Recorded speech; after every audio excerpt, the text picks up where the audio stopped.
BNP chairperson ও সাবেক প্রধানমন্ত্রী বেগম খালেদা জিয়ার জানাজা বুধবার বেলা ২টায় জাতীয় সংসদ ভবনের দক্ষিণ প্লাজায় মানিক মিয়া অ্যাভিনিউয়ে অনুষ্ঠিত হবে।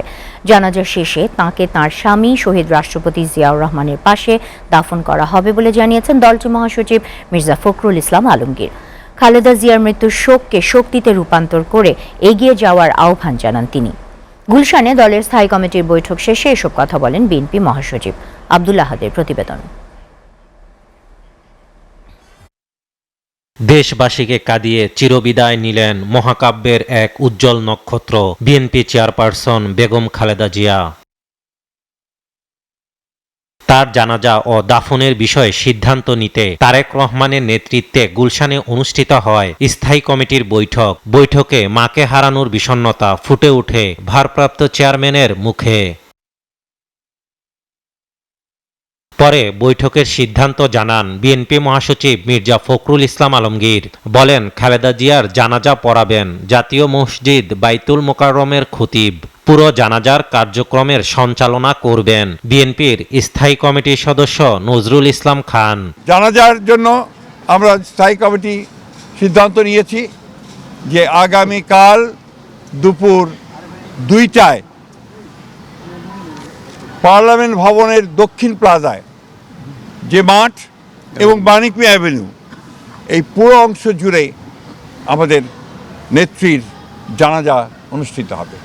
বহুদলীয় গণতন্ত্রের প্রবর্তক, বাংলাদেশের আরেক কিংবদন্তির নেতা, যাকে রাখাল রাজা বলে এই দেশের মানুষ, তার মাজারে তারই পাশে আমাদের এই মহান নেত্রীকে সমাধিস্থ করা হবে। শোককে শক্তিতে রূপান্তরের আহ্বান জানিয়ে তিনি বলেন, গণতন্ত্রকে প্রাতিষ্ঠানিক রূপ দিতে হলে বিএনপিকে অপ্রতিরোধ্য দল হিসেবে গড়ে তুলতে হবে। আজকে এমন একটা সময়ে তিনি চলে গেলেন যখন তাকে সবচেয়ে বেশি প্রয়োজন ছিল, যখন গণতন্ত্রের উত্তরণের জন্য আমরা একটা নির্বাচনের দিকে জাতি যাচ্ছে, যখন সমস্ত জাতি তৈরি হয়েছে নির্বাচন করে একটা গণতান্ত্রিক ব্যবস্থাকে প্রতিষ্ঠিত করবে, সেই সময় তিনি আমাদেরকে ছেড়ে চলে গেলেন। আমরা এই শোক, এই বেদনা আমাদের পক্ষে ধারণ করা খুব কঠিন। তারপরেও আমরা এই শোককে শক্তিতে রূপান্তরিত করতে চাই।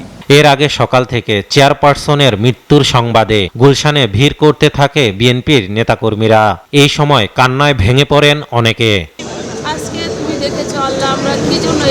একে একে আসতে থাকে দলের সিনিয়র নেতারা। তারা বলেন, খালেদা জিয়ার মৃত্যুতে দেশের যে অপূরণীয় ক্ষতি হয়েছে তা কখনো পূরণ করা সম্ভব নয়। নেত্রী বেগম খালেদা জিয়া এমন এক মানুষ, আমরা যেহেতু ওনার সাথে খুব ঘনিষ্ঠভাবে মেশার সুযোগ হয়েছে, সেই জন্য আমরা দেখেছি যে উনি একদিকে যেমন সত্যি সত্যি অভিভাবক, আরেকদিকে মাতৃ স্নেহে উনি কিন্তু আমাদেরকে দেখতেন। মিথ্যে মামলায় মিথ্যে সাজা দিয়ে জেলে রাখা হয়েছে, স্লো পয়জনিংয়ের মাধ্যমে তাকে অসুস্থ করে ফেলা হয়েছে। সেই অসুস্থতা আর ভালো হয়নি। বিদেশে ট্রিটমেন্টে যাওয়ার জন্য বারবার আকুতি জানানো হয়েছে দলের পক্ষ থেকে, দলের বাইরে থেকে, সব জায়গা থেকে, কিন্তু ফ্যাসিস্ট সরকার সেই সুযোগটা পর্যন্ত দেয়নি। এদিকে এভার কেয়ার হাসপাতালে সংবাদ সম্মেলনে খালেদা জিয়ার মৃত্যুতে ৭ দিনের শোক কর্মসূচি পালনের ঘোষণা দেন বিএনপির সিনিয়র যুগ্ম মহাসচিব। কেন্দ্রীয় কার্যালয় সহ দেশের সকল কার্যালয়ে, সকল দলীয় কার্যালয়ে ৭ দিন ব্যাপী কালো পতাকা উত্তোলন করা।